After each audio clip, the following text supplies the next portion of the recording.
only concept. आज हम पढ़ने वाले हैं control and coordination. So let's get started. Here are the topics covered in this video.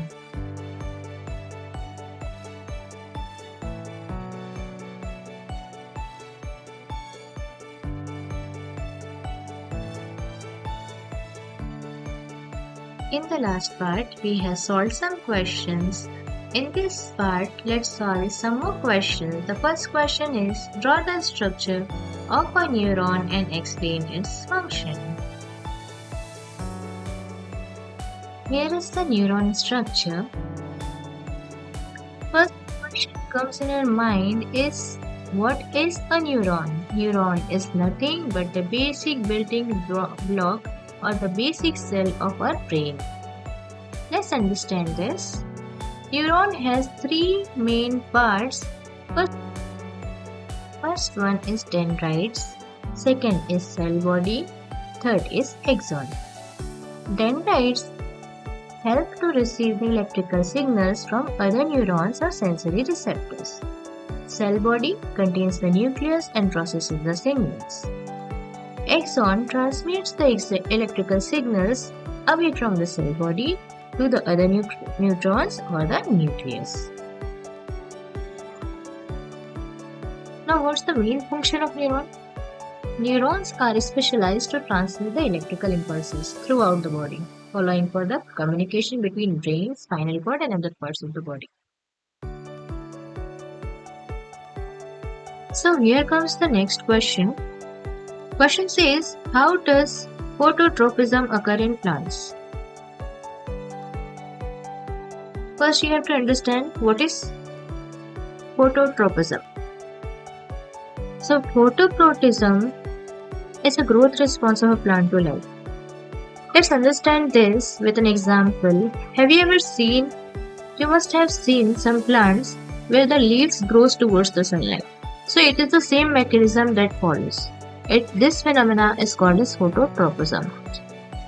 It is the plant hormone called auxin that regulates this process. Auxin, we have earlier understood what auxin does. Okay. So, if you have missed this, you can get back to that portion of the video and understand what auxin does. So, here comes one interesting question. And it says, which signals will get disrupted in case of spinal cord injury?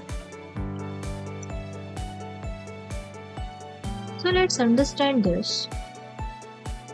In case of a spinal cord injury, both the sensory and motor signals can be disrupted. What are the motor signals? Motor signals are the movement signals from the brain to the muscles. But in case of this injury, these motor signals will not reach the site of injury. Secondly, the sensory signals. The sensory signals are the signals which are sent to the brain, that is, providing information to the brain about the touch, temperature, pain, etc. In case of a spinal cord injury, these sensory signals will not reach to the brain and it causes paralysis. So as a result, severity depends upon the level of injury. Injuries higher on the spinal cord can cause paralysis of more body parts. I hope you understand this. So let's move ahead.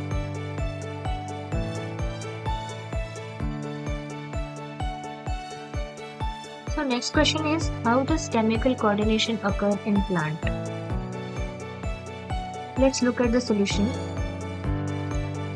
So chemical coordination occurs in plant through many plant hormones. You have to remember three important plant hormones along with fourth one called ethylene. Second is gibberellin, third is cytokinin, and fourth one is ethylene. So ethylene is complementary, you can say. So three important plant hormones are auxin, gibberellin, cytokinin. Auxin controls the growth, elongation, and bending.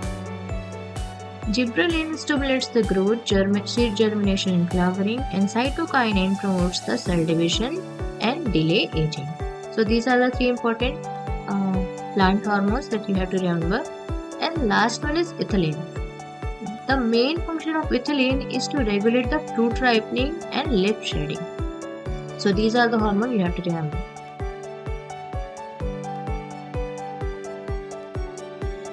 That's all for today. Thanks for watching Only Concept.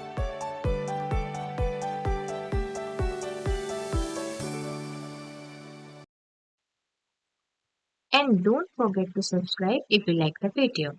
Please press the bell icon for more such updates and let me know in the comment section if you want more such videos. Thank you so much.